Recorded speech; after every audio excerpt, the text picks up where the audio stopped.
ayat-ayat yang ada di dalam Al-Quran itu terbagi menjadi 3 kelompok. Pertama ada umum ayat yang bicara masalah al-i'tiqad, hukum-hukum yang berkaitan dengan masalah keyakinan, hukum-hukum yang terkait dengan masalah tauhid. Apa saja ayatnya? Ayat yang bicara tentang al-tu'mina billah, ayat yang membahas tentang bagaimana cara kita iman kepada Allah, al-tu'mina billahi wa malaikatihi wa kutubihi wa rusulihi wal yaumil akhir.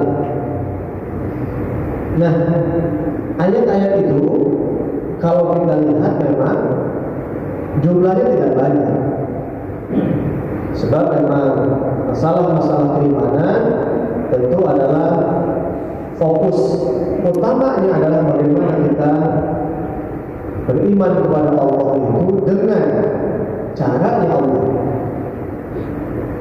Jadi iman kepada Allah itu tidak bisa kita membuat-buat bagaimana langkah teknis cara kita mengimani Allah. Sebagaimana misalnya dulu Bani Israel berimannya itu dengan akal-akalan.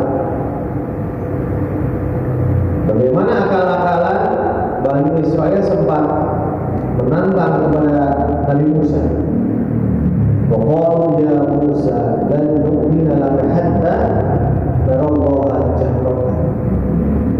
Hei Musa, coba kami mau iman kepada Tuhanmu kalau kami bisa melihat Allah dengan kasat mata.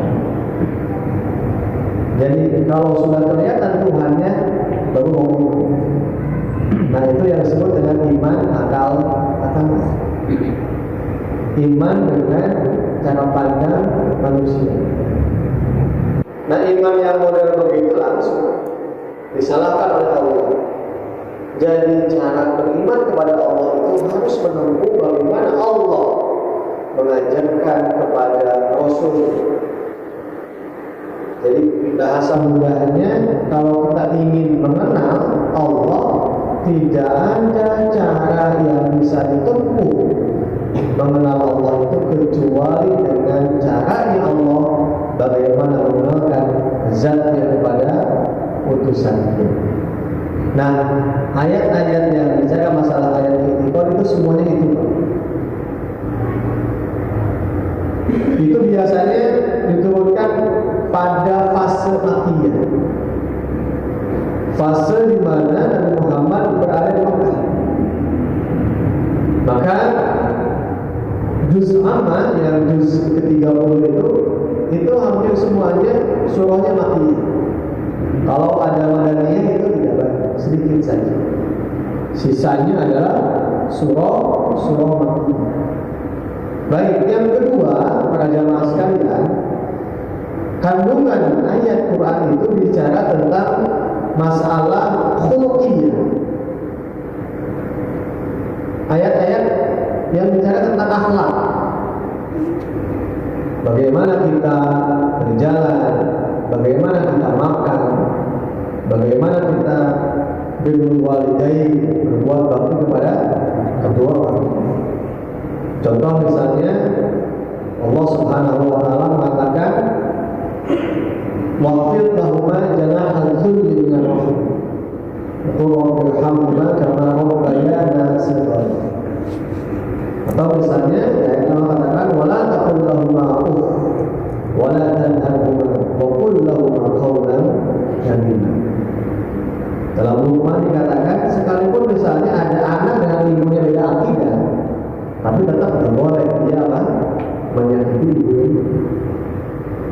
Sekalipun misalnya kita beda agama, tapi dalam muamalah yang namanya bapak itu bapak. Ya. Dalam konteks bagaimana dia mesti berbuat baik, menyantuni, ya, kemudian menghormati sebagai ayah, itu pun juga tetap mesti dilakukan. Itu akhlak. Contoh lain ayat yang bicara akhlak adalah wala tamshi fil ardi marha. Kalian jangan jalan di atas muka bumi dengan angkuh, dengan sombong. Wah cantik ya. Maksud sombong itu ya jalannya itu dengan jalan angkuh. Ya bukan berarti dia kakinya, langkahnya ya luas, tapi dengan kesombongan, dengan rasa hebat. Kemudian juga di ayat lain Allah katakan, ya ayyuhalladzina amanu la tarfa'u aswatakum fawqa sautin nabi. Wahai orang yang beriman, kalau kamu bicara jangan suaranya itu melebihi suara iman. Nabi misalnya kalau umurnya 5, sahabatnya 10 itu ya. Jadi mesti lemah lembut, mesti santun. Wa qulu qawlan sadida atau qawlan layyinan. Ucapan-ucapan yang santun, ucapan yang lembut, ucapan yang tulus, ucapan yang lurus, ya. Jangan bengkak-bengkok, jangan bohong. Itu semuanya apa? Akhlak. Jadi akhlak itu apa definisinya? Akhlak itu adalah sikap seorang mukmin yang dia punya akidah. Maka tidak ada yang disebut dengan akhlak bagi orang yang tidak punya iman kepada Allah. Itu Pak. Jadi kenapa ada mata pelajaran akidah akhlak? Sebab akhlak itu apa? Buah akidah. Maka akhlak itu beda dengan budi. Akhlak itu beda dengan moral, akhlak itu dengan istilah-istilah budaya lainnya. Ya. Sebab kalau misalnya orang Islam itu baik, ya memang tuntutan akidah. Gitu. Jadi akhlak itu adalah pancaran dari akidah. Maka kalau ada umat Islam misalnya dalam tanda petik oknum, dia masalah akhlaknya bermasalah, maka bisa jadi akidahnya ada yang belum selesai dengan Allah Subhanahu wa Ta'ala. Ya, jangan sampai mengatakan itu lihat contoh orang Jepang. Nah, orang Jepang itu lebih Islami daripada umat Islam. Salah mengatakan. Bukan disebut Islam. Ya, dia mas kalian, kalau orang Jepang itu disiplin, memang dalam Islam nggak disiplin. Kalau ada orang Islam yang tidak disiplin, ya jangan salahkan Islamnya dong. Salahkan siapa? Ya orangnya yang disiplin. Memang dalam Islam boleh jorok gitu, baju kusuk bau, kan? Innallaha yuhibbut tawwabina wa yuhibbul mutatahhirin. Kalau ada umat Islam yang jorok, jangan salahkan. Kalau ada orang Islam yang buang sampah seenaknya, itu bukan yang salah, itu bukan Islam, tapi pelakunya yang tidak punya ilmu, yang imannya bermasalah. Jangankan sampah, sampai Nabi mengatakan, ya apa? Salah satu identitas ya, iman, gitu ya. Iman seorang itu adalah iman yang paling puncak itu apa? Qaulu la ilaha illallah wa adnaha adalah hadis. Sedangkan wujud iman yang paling kecil, yang paling rendah itu adalah iman qaul ada anil tariq. Ya, menghilangkan bahaya-bahaya yang ada di jalan. Ya, kalau dalam contoh itu cucuk, Pak. Nah, ini mungkin dihiasan bisa beli, bisa paku, apa lagi? Duri. Atau mungkin Pak aspal yang bolong. Oh iya, aspal bolong itu jangan dianggap tanggung jawab. Tidak.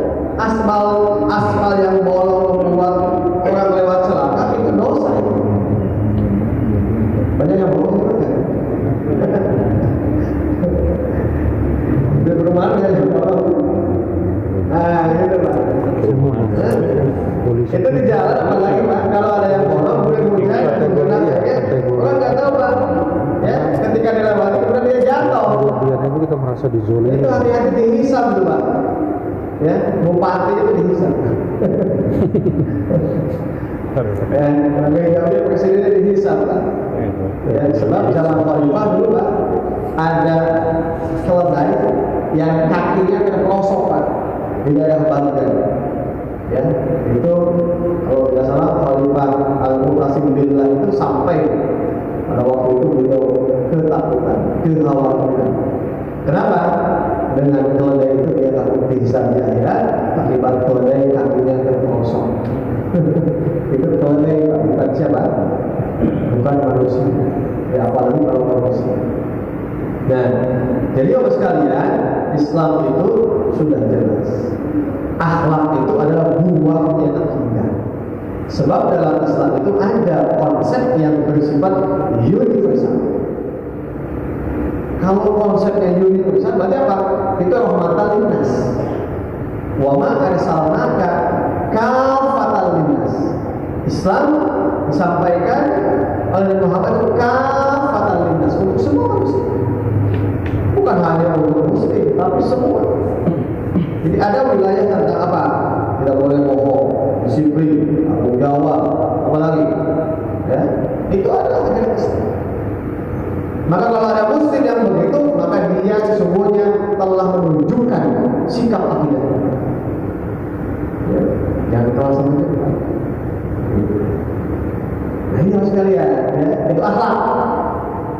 Dan isi kandungan ayat-ayat Quran itu diantaranya bicara masalah akhlak. Insyaallah ya. Sampai akhlak kepada binatang.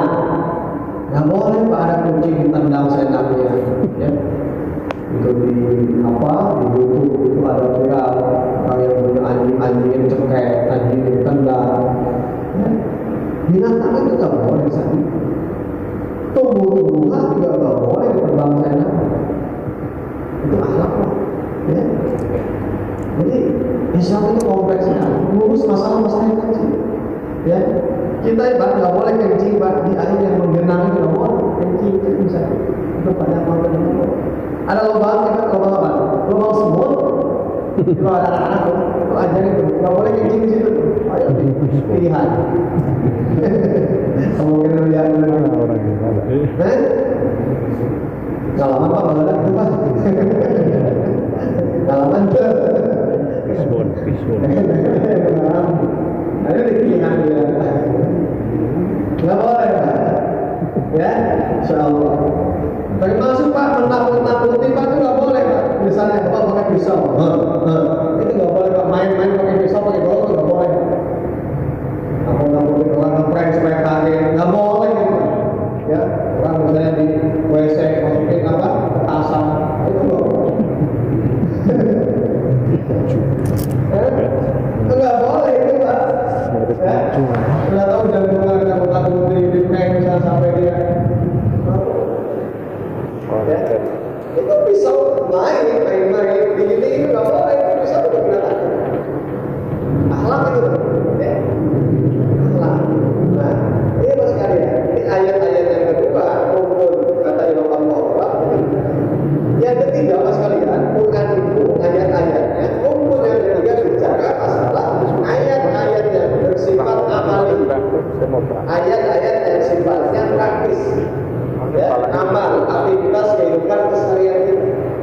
Nah, yang ayat-ayat amal ini dibagi dua Pak. Ada ayat yang bicara masalah ibadah dan yang kedua ada ayat yang bicara masalah muamalah. Nah, ayat-ayat amal yang bersifat ibadah apa? Itu adalah ayat yang menjelaskan tentang bagaimana kaifiat Depok saya. al-alaqah bainal insani dari Jogja. hubungan antara manusia dengan Tuhan. Maka itu ibadah. Gitu. Nah, maka kaidah ibadah itu Pak, ya, sesuatu kalau tidak ada contoh, kalau tidak ada dalil, jangan coba-coba membuat sesuatu menjadi ibadah. Maka al-aslu fil ibadah lit-tahrim. Ibadah itu begitu kaidah. Ya, jadi apa? Sesuatu itu nggak boleh, nggak boleh kecuali ada dalil. Nah, sedangkan yang kedua adalah muamalah. Muamalah itu apa? Ayat amali yang menjelaskan tentang bagaimana kaidah hubungan manusia dengan sesama, baik dengan sama manusia atau juga dengan lingkungan atau juga dengan binatang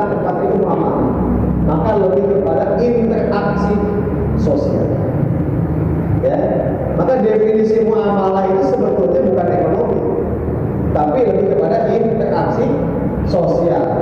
Sedangkan ekonomi disebut dengan iktisad. Ya, iktisadiyah itu ekonomi.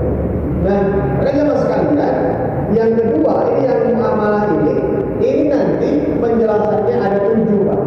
Cabang-cabang objek kajian yang masuk kepada rumpun apa? Muamalah ini. Satu, nanti ada ayat-ayat yang bicara menjelaskan kepada kita tentang bagaimana hubungan manusia dengan sesamanya dalam konteks apa? Rumah tangga. Ya, kita bahas di rumah. Itu namanya apa? Ayat-ayat al-ahwal syakhsiyah. Bagaimana menjadi suami, bagaimana menjadi istri, bagaimana haknya, bagaimana tanggung jawabnya, bagaimana kewajibannya, kita punya anak, itu disebut dengan ayat ahwal syakhsiyah. Apa yang disebut dengan hilang, apa yang disebut dengan lihan, apa yang disebut dengan lihan. Sudah kenal apa semuanya Pak belum? Nah itu sudah. Nah itu panjang sekali. Talak, kayak talak, at-talaqu, talak itu ada talak bain, ada taib, ada talak raj'i. Kalau talak baru sekali Pak, boleh balik kali kalau tadi kan dulu 3 kali. Ya. Talak itu gimana? Bapak misalnya mentalak kepada siapa? Istrinya. Nah sepanjang dalam masa iddah, kemudian rujuk Pak, sudah langsung saja. Maka kalau saya menyarankan Pak, kalau ada berantem kemudian mengucapkan talak dalam masa iddah, jangan dulu kemana-mana. Kalau hubungan agama itu langsung dengan konsultasi MD dulu Pak. Ya, sebab kalau sekali talak kan gak kan? Talak raj'i itu 1, 2. Kalau talak bain yang ketiga, dan kalau yang ketiga maka kalau dijatuhkan talak maka dia tidak boleh nikah kembali kepada siapa? Ya mantan pasangannya kecuali dia nikah dengan yang lain. Tapi nikahnya juga dengan di skenario. Mahal dengan itu. Baik kan ya, yang penting gua boleh ke sana. Nah itu nggak boleh. Ya, baik bapak jadi jasa itu boleh juga Pak. Jasa muhalir, terima jasa muhalir. Boleh. Biro jasa. Di rumahnya terima jasa menjadi muhalir. Nah, gitu Pak. Peluang. Nah itu. Nah, yang kedua apa sekalian? Ya, hukum-hukum yang terkait dengan muamalah itu ada yang disebut dengan al-ahkam al-madiyah. Hukum-hukum kebendaan. Nah, hukum kebendaan Pak, ini hukum terkait dengan proses perpindahan hak milik Pak. Ya. Dengan apa? Proses perpindahan hak milik itu bisa dengan akad jual beli. Itu Pak, ya. Jual beli, sewa menyewa, pinjam meminjam, gadai, kemudian juga apa namanya hiwalah, ariyah, musyawarah, muqabarah, ya, dan lain sebagainya. Itu. Nah ini nanti kita bahas, ya. Jadi dari mulai bagaimana proses memindahkan kepemilikan sampai wasiat, wakaf, hibah, warisan itu juga masuk sebagai hukum kebendaan. Ya. Nah itu terkait dengan masalah al-mal, terkait dengan masalah harta dan kekayaan. Itu disebut dengan al-ahkam al-madiyah. Baik Pak, nanti saya bahas di dalam malam ini. Yang ketiga Pak, apa? Muamalah itu membahas tentang ahkamul mu'awwah. Apa itu? Hukum yang terkait dengan acara di pengadilan. Hukum acara di pengadilan. Ya. Dalam hukum positif itu ada sebut dengan hukum material, ada hukum formil. Nah, ahkamul mu'awwah itu hukum formil. Hukum tata acara beracara di mana? Di pengadilan. Bagaimana mendatangkan bukti, bagaimana mendatangkan saksi. Tapi begini Pak, prinsip ya, hukum acara di dalam Islam ini Pak, inti dari semua itu apa? Pengakuan dari pihak, ya, dari pengakuan. Jadi kalau ini perhatikan bagaimana kasus PC sama SS, ya, paham ya? Oh, SS itu ya. PC dan FS. Coba, itu kan kesannya itu Pak, kesannya itu semua mesti membuktikan, jaksa mesti membuktikan bahwa dia itu salah. Kemudian juga siapa? Pengacara dia membela, ya, baik pengacaranya itu asli. Ya, dalam Islam Pak, sebelum dia membuktikan bukti dan sebagainya, yang paling utama Pak, pengakuan dulu. Kamu betul-betul iya. Dengan apa memenuhinya? Begini, di mana, pakai apa? Itu dulu Pak, ngomong dulu dia. Sebab tidak ada yang paling tahu tentang apa yang dilakukan kecuali siapa? Yang dirinya Pak. Ya, selain pelaku ya kan masih spekulatif. Nah itu bedanya Pak. Kenapa Pak? Sebab dalam Islam yang disebut dengan pelaku kejahatan itu dia akan lebih takut dihukum di akhirat daripada bedanya Pak. Ya, jadi bedanya hukum Islam dengan hukum yang dibuat oleh manusia di mana? Bedanya kalau hukum Islam itu melibatkan Tuhan dan akhirat, kalau hukum manusia itu sudah dunia segala-galanya. Maka hakim, jaksa, polisi itu capek, dia mesti membuktikan. Kalau dalam Islam, kalau kejahatan itu dia datang, dia mengakui, dia minta dihukumi. Ada yang gitu Pak. Kalau misalnya hari ini maling, dia nggak mau maling, dia jadi polisi, polisi tangkap saja. Sebab kalau dia dihukum di dunia, maka dia lepas bebasnya. Nah, kalau begitu betapa capeknya, betapa benar-benar lihat ketika bagaimana proses pengadilan sianida. Itu kan bukan episode Pak.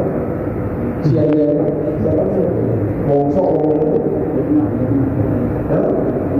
Mirna. Waduh Pak. Itu apa itu? Ya?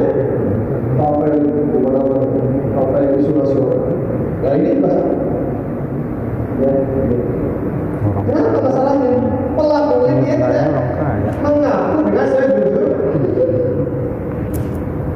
malah dia menutupi kesalahan. Nah, maka nanti dalam Islam itu, kenapa? Sebab yang namanya manusia pada akhirnya dia akan mati dan berhadapan dengan mahkamah Allah Subhanahu wa Ta'ala. Itu yang boleh kita hukum bandingkan. Nah itu yang ketiga, ya, ahkamul murofa. Jadi ada hukumnya bicara masalah hukum tentang masalah pembuktian, hukum acara di pengadilan. Yang keempat ada hukum al-jinaiyah. Ya, muamalah itu bicara nanti hukum-hukum tentang pidana. Yang kelima ada hukum ad-dusuriyah. Ya, dalam agama, dalam ayat itu bicara tentang hukum tentang tata negara. Itu aja. Bagaimana menganggap pemimpin, bagaimana syarat pemimpin, bagaimana apa namanya dia memimpin. Ya.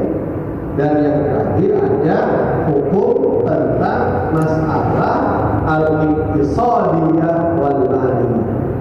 Hukum ekonomi dan moneter. Ekonomi dan moneter ada kan? Ada.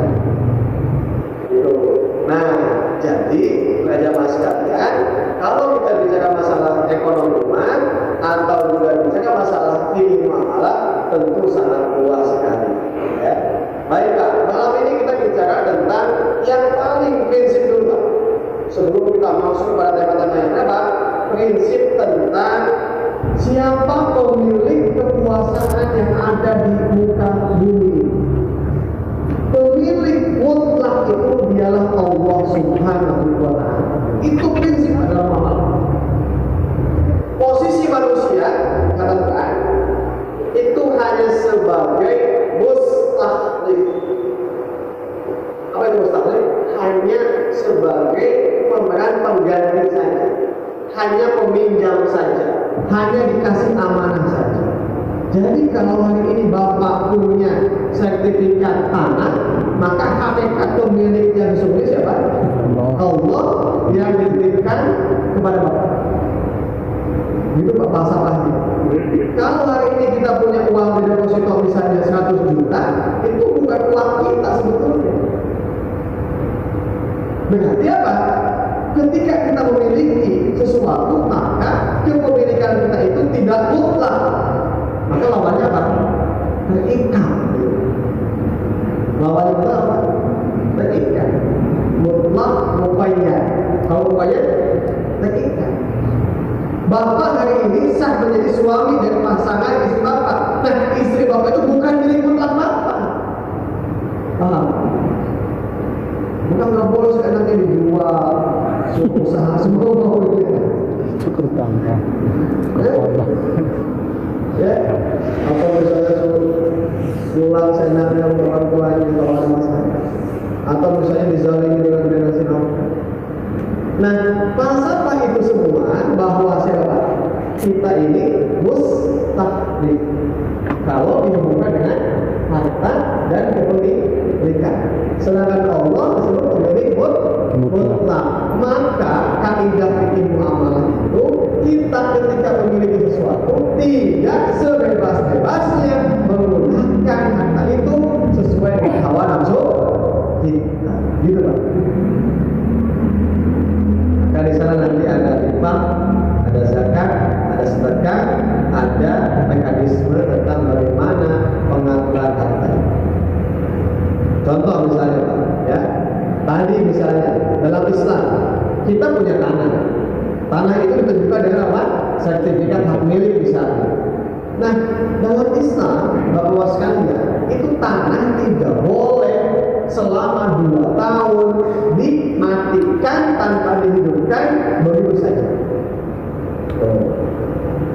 Maka dalam kaidahnya jika ada orang yang mengklaim punya tanah, kemudian dalam waktu yang sama dia tidak menghidupkan, tidak menggarap, tidak menanami, tidak selayaknya tanah itu hidup. Ketika apa? Ditanami tanah menghidupkan. Nah, kalau tanah yang tidak difungsikan sebagaimana fungsinya nanti disebut dengan mati, maka siapapun punya hak untuk menghidupkan. Nah, maka kalau ada yang menghidupkan, pemiliknya 2 tahun sudah tidak lagi menggunakan tanah itu, maka kepemilikannya otomatis berpindah. Ini pada Islam. Ya, nah, kalau ada pelang di mana-mana tanah milik siapa, itu biasa sebenarnya. Kalau dalam Islam, sebab dia sudah apa? Mematikan fungsi Orang mana sudah. Iya. Jadi Pak, itu sepanjang jalan tol Pak, luas ya Pak. Itu Pak sebetulnya tanamin Pak harusnya. Ya. Bukan ini milik jasa. Saya gitu. Belum tanam apa di sepanjang jalan tol panah kita masih banyak. Selama ini siapa maliknya? Kalau di Jerman ada video. Siapa yang menghidupkan tanah sesuai dengan fungsi tanah? Pinggir-pinggir. Dia hidup, tumbuh, menumbuhkan tanaman-tanamannya, maka dia ada apel, ada berry gitu, ada pelang. maka kaidah hukum yang berlaku pada tanah tidak bisa disewakan seperti kita punya mobil, nggak bisa. Kalau sewa tanah, gadai tanah tidak berlaku. Saya jelaskan ini basic. Kajian ini ngomong. Kalau kita taburin gadai tanah, sewa tanah, nggak ada, nggak bisa. Ya. Tanah itu bukan benda mati sama seperti mobil disewa. Mobil boleh. Tanah gitu. Itu kaidah dalam Islam. Kata siapa? Kata Allah. Kenapa kata Allah? Allah berikan, bukan kita. Baru tahu Pak? Coba kamu bayangkan Pak, bagaimana Ghazali sistemnya Pak? Orang punya utang dengan apa? Akan dari tanah. Itu tanahnya ditolak. Tanahnya ditanami oleh yang mengutangkannya itu. Kemudian padinya dijual sampai puluhan tahun selama dia baru mengembalikan tanahnya. Coba ya. Ya, kalau dihitungkan dengan utangnya harusnya sudah dapatkannya tuh. Ya, ujung-ujungnya ya tadi Pak. Ya, kesenjangan kaya dan miskin berarti apa? Ada juga gantang. Ya, jadi petani banyaknya apa? Ya, sebatas apa? Kuli Pak. Termasuk menyewakan juga. Ya. Nah ini sekalian jadi ya terkait dengan hukum tanah ini ada kaidah seperti itu. Kecuali kalau mau roh atau muzarona. Nanti tinggal sepakat benihnya gimana, siapa yang menjadi penggarap, siapa pembeli, bagaimana istilahnya, bagaimana proses tasuknya itu. Ya, misalnya saya punya tanah nih luas kan 5 hektar misalnya, ya, misalnya saya sibuk di kota, ya sudah panggil masyarakat setempat, silakan cocok tanam dan sebagainya, bebas menanam apa saja, nanti hasilnya ya 60 baru ya. Bukan sewa. Ya, itu Pak. Itu saudara bisa begitu. Maka kaidah kepemilikan dalam fikih muamalah, kita ini bukan sebagai pemilik mutlak, tapi kita sebagai mustakhlif, hanya memposisikan sebagai orang yang diamanahkan oleh Allah saja. Gitu. Nah, maka para jamaah sekalian, terkait dengan konsep mustakhlif itu adalah dalam Islam nanti ada kaidah-kaidah yang melekat kepada harta itu. Ya, satu misalnya Pak, kaidah dalam fikih muamalah itu bagaimana cara kita mendapatkan harta yang halal, itu satu. Yang kedua, bagaimana cara kita membelanjakan harta. Yang ketiga, apa ya, dan bagaimana harta itu boleh dan tidaknya kita miliki. Gitu ya. Contoh Mas sekalian ya. Kalau kita misalnya sebagai kepala rumah tangga, maka ya Mas sekalian, harta kepemilikan itu adalah harta yang memang lagi-lagi sesuai dengan apa? Ketentuannya. Ini Pak, contoh misalnya istri kita punya ya tanah, punya kebun, apakah dia kepemilikannya itu lewat jual beli, apakah bisa dengan lewat hibah, apakah memang dengan lewat warisan, orang punya menikah. Maka ketika dia menikah dengan kita, ya sudah itu milik istri kita. Ya. Jadi pernikahan itu tidak melegalkan percampuran harta. Paham bahasa sini Pak? Ya, itu. Pak, sampai sini paham Pak? Pernikahan itu tidak menyebabkan Percampuran. sebab yang dilegalkan dalam nikah itu adalah apa?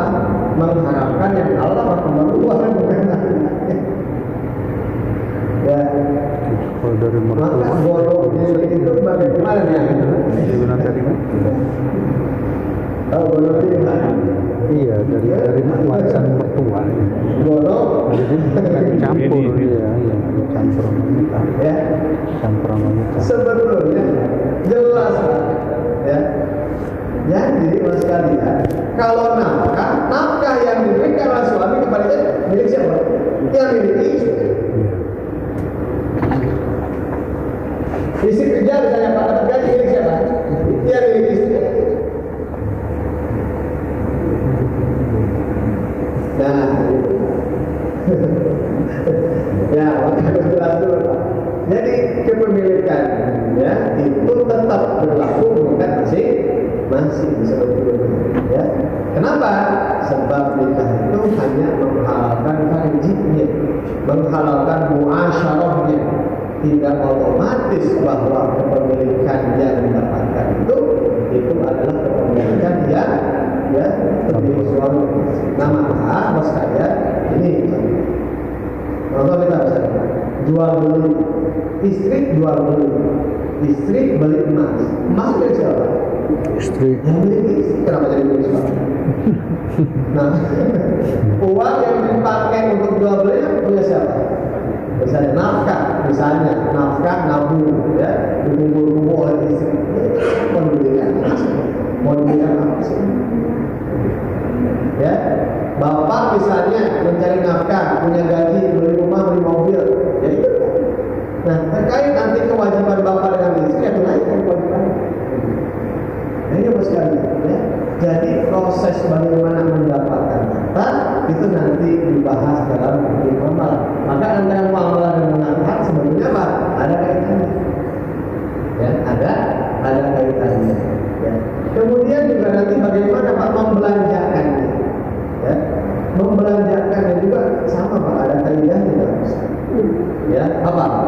wala tubadzir tabdzir.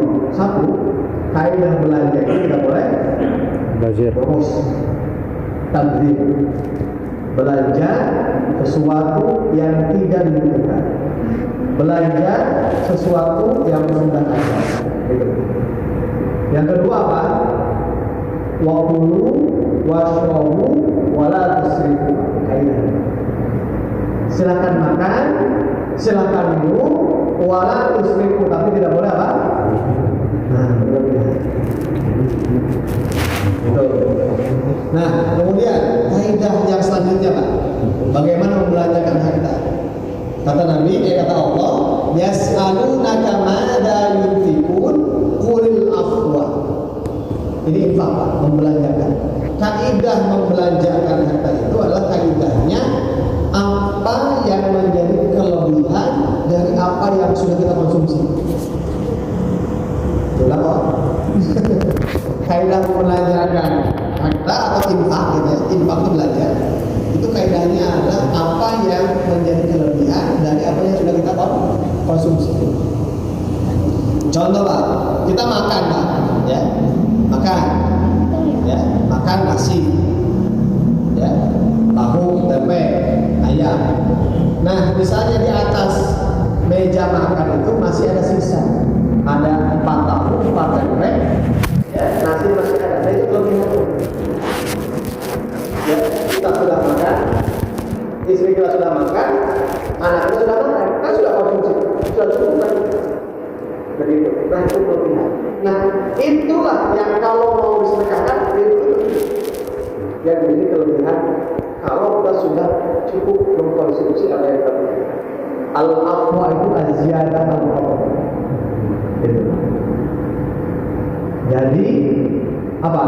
Kalau kita punya uang, kebutuhan bulanan kita sudah mencukupi, kebutuhan anak kita sudah mencukupi, kemudian kebutuhan yang lain sudah mencukupi, maka kelebihan itulah itu yang boleh disedekahkan, diinfakkan. Ya, maka kaidah dalam Islam kita tidak boleh menyedekahkan sesuatu yang kita masih butuh. Ya, jangan sampai dia ngasih ke yang lain tapi dia minta kita. Maka kaidah sedekah infak itu adalah kaidahnya apa yang menjadi kelebihan dari apa yang sudah kita. Nah, itu. Bapak misalnya Pak, ya, hari ini makan Pak, cukup kan? Ya, misalnya selesai 2 di gudang itu Pak, ada beras Pak, 5 kali Pak. Wah, itu kan sudah membantu. Ya. Ketika ditanya buat apa beras itu, buat stok persediaan buat 4 bulan belakang, itu sebetulnya Pak, sudah melebihi batas. Apalagi sampai si beras itu Pak habis dimakan utuh, sudah dimakan. Sebab yang disebut dengan lebih itu sesuatu yang lebih dari apa yang kita makan. Apalagi kalau masih disimpan juga sudah bonus Pak. Bahkan nanti bisa masuk kepada esok berlebihan. Jadi ini kaidah. Sebab kenapa? Sebab kata Nabi, rezeki hari ini itu yang disebutkan oleh Allah. Kalau kita punya kelebihan buat besok itu bonus. Jadi yang dijamin oleh Allah itu apa? Hidup kita hari ini itu yang akan dijamin rezekinya. Sedangkan sebulan ke depan nggak ada yang tahu kita masih hidup atau tidak. Nah, gitu. Maka Bapak sekalian, kenapa? Dalam kaidah Islam itu nanti ya agama mengatakan tidak boleh menimbun-nimbun kekayaan. Alladzina yaknizuna adh-dhahaba wal fiddah.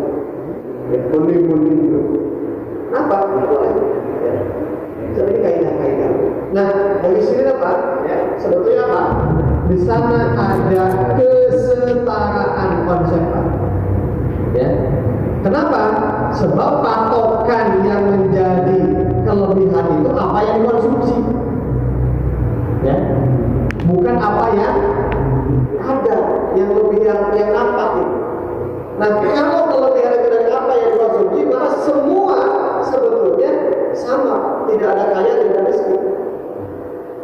kapasitas yang konsumsi itu relatif tidak berbeda. Yang kaya makan segitu, yang miskin juga makan segitu. Ya. Kenapa orang suka melihat dia orang kaya ya? Sebab dia suka melihat apa? Lebihnya, bukan apa yang dia butuhkan. Kalau misalnya dia melihatnya dia makan segitu, kita makan segini, ya sama-sama seperti tidak ada kaya dan miskin. Toh dia cukup, saya cukup. Nah, gitu ya Pak ya. Nah ini kaidah-kaidah Pak. Ya, kita baru masuk kepada bahasa Pak. Jadi intinya adalah sekalian apa? Yang disebut dengan kepemilikan, manusia tidak memiliki apa yang ini kita miliki. Sebab pemilik sebenarnya siapa? Allah Subhanahu wa taala, dan manusia hanya memposisikan sebagai mustahil, ya, bukan pengganti saja. Ya, atau bahasanya hak guna pakai. Hak guna pakai saja. Ya, sehingga kepemilikan yang saat ini kita miliki itu tidak mutlak, alias muqayyad, terbatas. Silakan Pak, nanti kan Pak. Insyaallah ini sudah bisa. Ini belum apa-apa nih, keren ya.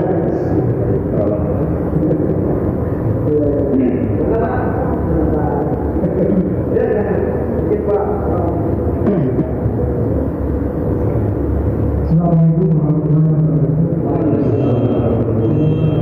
Tadi saya kalau menyamakan kesalahan ya itu tidak boleh. Artinya dilarang sama Allah. Dan maaf kalau boleh disebutkan Quran surat apa dan saya berapa. Terima kasih.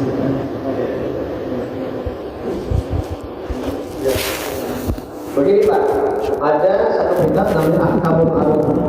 Kitab ini yang membahas tentang hukum-hukum masalah tanah dalam kaidah Islam. Ya. Jadi di dalam kaidah itu, ya, tanah itu dia punya sosok Islam, punya karakteristik yang memang berbeda dengan yang lainnya. Satu, ya, sehingga yang diletakkan kepada tanah satu bahwa tanah itu dia prinsipnya adalah apa? Menghidupkan. Ihya'ul mawat. Sebagaimana tanah itu dia bisa menghidupkan apa yang ditanam di atas tanah. Nah, maka prinsip kaidah itulah yang menjadi patokan. Gitu. Ya, itu patokan yang kita. Jadi kembali kepada patokan itu, maka siapapun yang memiliki tanah boleh, Pak. Ya, memiliki tanah sepanjang tanah itu ditempatkan sebagaimana fungsinya, gitu. Nah, maka otomatis dan pemikiran itu apa? Orang yang malas, yang dia tidak mau menghidupkan tanah, tapi dia tetap ingin memiliki. Ya, makanya saya apa? Dia menyewakan, gitu. Nah, kalimat menyewakan itu dia sudah apa? Menyalahi ketika dia dihadapkan dengan fungsi tanah dan bangunan. Itu Pak. Ya, landasannya begitu. Ya. Nah, kalau gadis saya tegas memang tidak ada Pak. Gitu ya. Kalau maya misalnya nggak boleh, nggak ada. Gitu. Tapi ya, kalau dalam kaidah-kaidah yang itu dari apa? Kaidah-kaidah ininya begitu. Nah, jadi prinsipnya silakan saja Pak. Ya. Contoh misalnya bagaimana untuk menghindari supaya tidak disewakan. Ya silakan tadi Pak. Bahasanya kalau dia tidak bisa menggunakan apa? Cari orang lain. Boleh itu. Gitu. Jadi intinya tidak boleh membisniskan tanah yang tanah itu adalah dia aktif, ya, dengan hanya dia ingin mengklaim tanpa mau menghidupkan menggarap tadi itu prinsip. Nah, kalau ingin memiliki selamanya boleh tidak? Boleh saja sepanjang fungsi tadi itu dihidupkan. Maka caranya bagaimana? Bisa dia ngajak orang lain, bisa oleh dia sendiri, atau dia bisa beli bibit orang lain yang menggarap atau orang lain yang menggarap, kemudian nanti bagi hasil. Sepanjang tanah itu adalah sesuai fungsinya, boleh. Gitu. Jadi kalimat tidak boleh menyewakan itu dalam hal ada pemilik tapi dia tidak mau. Nah, gitu. Bisa dengar ya? Gitu. Jadi kalau secara langsung apa namanya dari ayat tadi tidak ada, gitu ya. Tetapi itu adalah kaidah-kaidah yang disebut ulama supaya menjaga fungsi tanah itu tetap, ya, sebagaimana mestinya. Apa? Kehidupan. Pak, kalau ini prinsip dipakai oleh semuanya, Pak, saya yakin Indonesia ini gak bakal miskin. Indonesia ini gak bakal impor, Pak. Setuju gak, Pak? Kalau semua prinsip menanam dan silakan ditanam setiap ada tanah yang kosong, nggak ada. Kita impor cabai.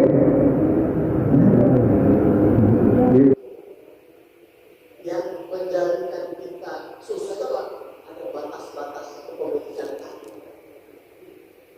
Dan itu memasung fungsikan. Sehingga tanah luas itu dibiarkan mati dengan hanya tempat ada milik siapa. Padahal kalau dia paham bahwa itu bisa dimanfaatkan, kemudian nanti hasilnya bisa dibagi, itu lebih produktif dibandingkan hanya memperoleh saja. Begitu kan ya? Insya Allah. Jadi bahasa menyewa itu adalah indikasi bahwa tanah itu intinya adalah tetap pada fungsinya. Sepanjang dia memfungsikan tanah, maka silakan untuk memiliki sampai pada tujuan. Jadi kayak gitu. Ada lagi Pak, silakan. Ini masih banyak sebenarnya. Hukum tanah ini. Waduh, banyak yang ngacungnya nih.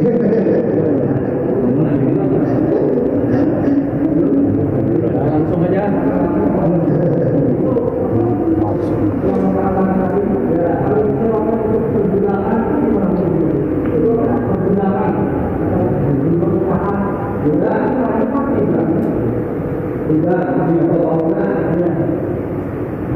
Dia Yang disewakan bukan tanahnya Pak.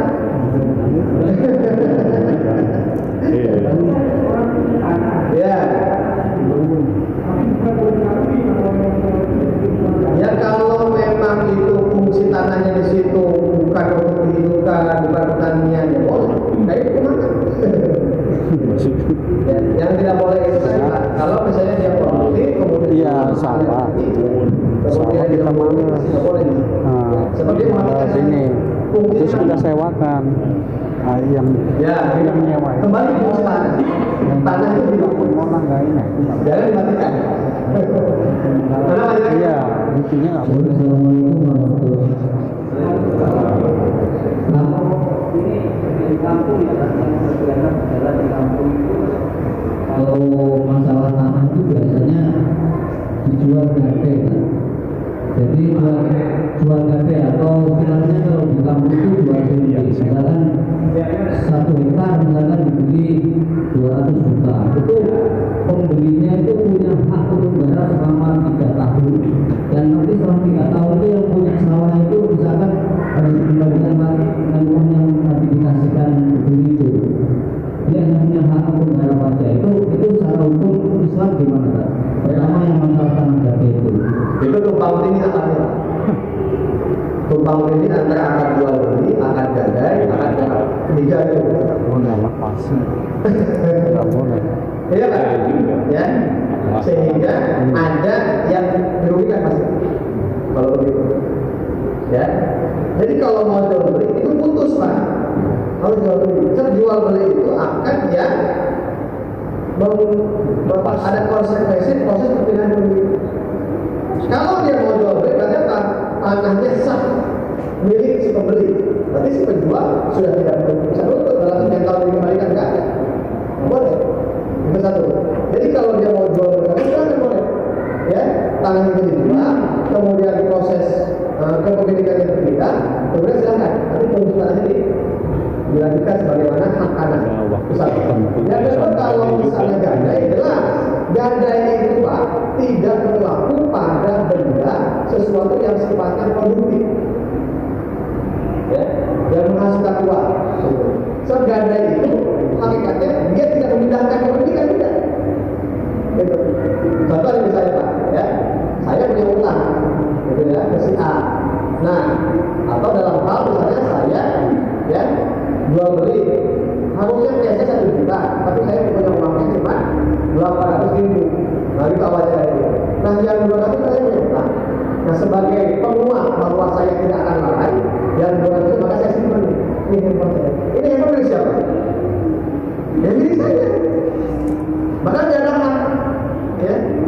si apa mutahin itu untuk memanfaatkan, menyewakan, apalagi sampai memanfaatkan yang menghasilkan nilai tambah. Sebab fungsi gadai itu hanya at-tawfi liduyun, bahasa penguat atas utang. Ya. Ya, kalau bahasa ini dan dia tidak apa berpindah kepemilikan. Kapan dia bisa berpindah? Kalau kedua belah pihak satu memang sudah sepakat dan kembali bikin bubur itu tadi karena ada kesepakatan. ada izin. Nih, gimana nih sudah habis kita punya utang antum belum dibayar misalnya? Apakah mau? Nah tetap. Jadi tidak serta merta itu menjual kan tetap harus nanya dulu, harus pernah dulu. Nah nanti kalau misalnya dia kan jual aja, diambil apa? Ya yang berasnya, jangan semuanya. Bersatu.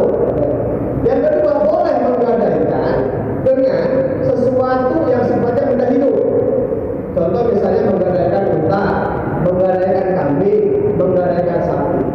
Nah, kalau yang digadaikannya benda hidup kayak begitu, dia boleh memanfaatkan susunya sebatas untuk perawatan binatang. Sapi ini kebutuhan makannya berapa? Nah, kalau misalnya hanya mengandalkan makan itu tidak ada. Tapi dia punya susu kan?